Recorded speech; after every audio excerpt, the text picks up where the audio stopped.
ಒಂದು ದೊಡ್ಡ ಮನೆ. ಆ ಮನೆಯಲ್ಲಿ ದುಃಖದ ಛಾಯೆ ಹರಡಿಕೊಂಡಿತ್ತು. ಎಲ್ಲಿಯೂ ಮೌನ, ಯಾರೂ ಮಾತಾಡ್ತಾ ಇರಲಿಲ್ಲ. ಆಗಾಗ ವೈದ್ಯರು ಬಂದು ಹೋಗ್ತಿರೋದು ಮಾತ್ರ ಎಲ್ಲರೂ ಗೊತ್ತಾಗ್ತಾ ಇತ್ತು. ಮನೆಯ ಒಳಕೋಣೆಯೊಳಗೆ ಹಿರಿಯರು ಮಲಗಿದ್ದಾರೆ.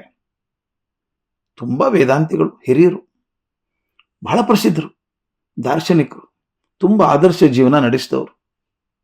ಅವ್ರ ಮಾತನ್ನು ಕೇಳಿ, ಅವ್ರ ಹೆಸರು ಹೇಳಿ ಮನೆ ಬೆಳಗಿಸ್ಕೊಂಡವ್ರು ಎಷ್ಟು ಜನ ಇದ್ರು. ಆದ್ರೆ ಮನುಷ್ಯನಿಗೊಂದು ದೇಹ ಅಂತಿದೆಯಲ್ಲ, ಅದು ಸಮೀತದೆ. ಶರೀರ ಅಂತ ಹೆಸರು. ಶರೀರ ಅಂದ್ರೆ ಪ್ರತಿಕ್ಷಣ ಸೌದು ಹೋಗುವಂಥದ್ದು.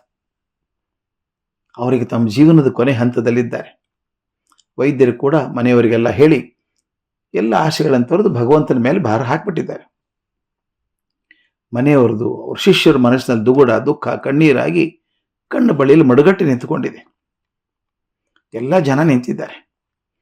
ಪಂಡಿತರ ಪಕ್ಕದಲ್ಲೇ ಅವರ ಏಕಮಾತ್ರ ಪುತ್ರ ಕುಳಿತಿದ್ದಾನೆ. ಅವ್ರ ಕೈಯನ್ನು ಹಿಡ್ಕೊಂಡು ಅವ್ರ ಮುಖಾನೇ ನೋಡ್ತಾ ಇದ್ದಾನೆ. ಅವ್ರ ಕಣ್ಣು ಮುಚ್ಚಿ ಮಲಗಿದ್ದಾರೆ. ಆದರೆ ಮುಖದ ಮೇಲೆ ಕಾಂತಿ, ಮುಗುಳ್ನಗೆ ಒಂಚೂರು ಕಮ್ಮಿ ಆಗಿಲ್ಲ. ನಿಧಾನವಾಗಿ ಹಿರಿಯರು ಕಣ್ಣು ತೆಗೆದ್ರು. ಮಗನ ಕೈಯನ್ನು ಸ್ವಲ್ಪ ಒತ್ತಿದ್ರು.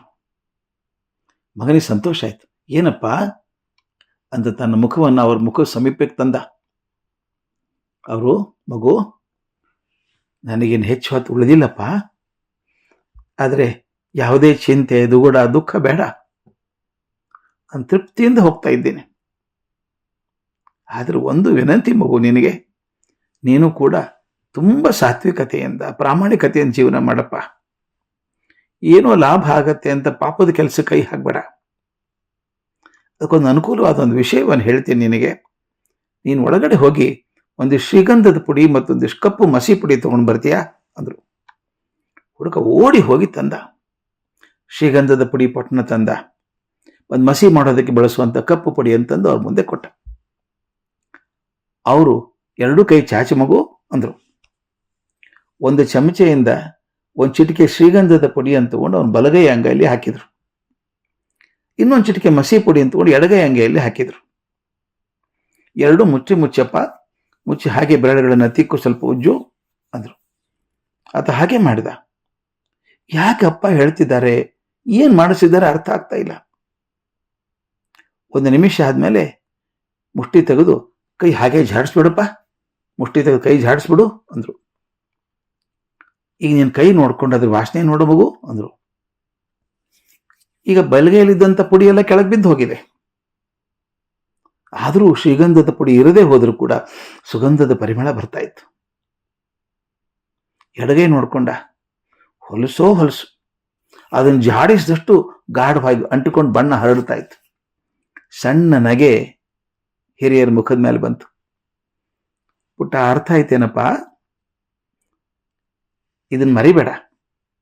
ಶ್ರೀಗಂಧದ ಪುಡಿ ಅಂದ್ರೆ ಸಜ್ಜನರು.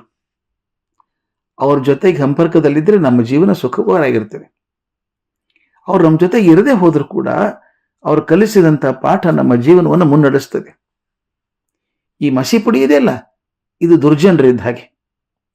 ಅವ್ರ ಜೊತೆಗಿದ್ದಾಗ ನಮ್ಮ ಗೌರವಕ್ಕೆ ಧಕ್ಕೆ ಆಗ್ತದೆ. ಅವ್ರು ನಮ್ಮನ್ನು ಬಿಟ್ಟು ಹೋದ್ರೂ ಕೂಡ ಆಗ ಮಾಡಿದಂಥ ಪಾಪ ನಮ್ಮ ಜೀವನದುದ್ದಕ್ಕೂ ಕಾಡುತ್ತೆ. ಅದರಿಂದ ಮಗು, ನನ್ನ ಸಂದೇಶ ನಿನಗಿಷ್ಟೇಪ್ಪ, ನೀನು ಸದಾ ಸಜ್ಜನರ ಸಂಘದಲ್ಲಿರು. ಆಗ ನಿನ್ನ ಜೀವನ ಸದಾ ಆತಂಕರಹಿತವಾಗಿ ನೆಮ್ಮದಿಯಿಂದ ಇರುತ್ತದೆ. ಎಷ್ಟು ಚಂದದ ಮಾತಲ್ವಾ. ಶ್ರೀಗಂಧದ ಪುಡಿ ಸಜ್ಜನರು. ಶ್ರೀಗಂಧದ ಪುಡಿ ಕೈ ಉಜ್ಜಿದ್ರೂ ಕೂಡ ಕೈ ಘಮಘಮ ವಾಸನೆ ಬರುತ್ತೆ. ದುರ್ಜನರು ಮಸಿ ಪುಡಿ ಇದ್ದ ಹಾಗೆ, ಇದ್ದಾಗೂ ಕಷ್ಟ, ಬಿಟ್ಟು ಹೋದ್ರೂ ಕೂಡ ಕಲೆ ಹೋಗಲ್ಲ ಅದು. ಸ್ವಲ್ಪ ಹೊತ್ತಿಗೆ ಆ ಹಿರಿಯರ ಸಾತ್ವಿಕ ಜೀವನಕ್ಕೆ ತೆರೆ ಬಿತ್ತು. ನನಗನ್ಸುತ್ತೆ ನಾವು ಕೈಯಲ್ಲಿ ಶ್ರೀಗಂಧದ ಪುಡಿಯನ್ನು ಹಿಡ್ಕೊಂಡಿದ್ದೇವೋ, ಮಸಿ ಪುಡಿ ಹಿಡ್ಕೊಂಡಿದ್ದೇವೋ ಅನ್ನೋದನ್ನ ಆಗಾಗ ನೋಡ್ಕೊಳ್ತಿರೋದು ಕ್ಷೇಮ. ಇನ್ನೊಂದು ವಿಷಯ, ಈಗ ಜಗತ್ತಿನೊಳಗೆ ಮಸಿ ಪುಡಿ ಬೇಕಾದಷ್ಟು ಎಲ್ಲ ಕಡೆ ಸಿಗ್ತದೆ. ಆದರೆ ಶ್ರೀಗಂಧದ ಪುಡಿಯನ್ನು ನಾವೇ ಹುಡ್ಕೊಂಡು ಹೋಗಿ ಇಟ್ಕೋಬೇಕು. ಅಂದರೆ ಒಳ್ಳೆಯದನ್ನು ನಾವು ಪ್ರಯತ್ನ ಪಟ್ಟು ಪಡ್ಕೊಳ್ಬೇಕಾಗತ್ತೆ. ಕೆಟ್ಟದ್ದು ಬೇಡ ಅಂದ್ರೂ ಇಟ್ಕೊಳ್ಳುತ್ತೆ.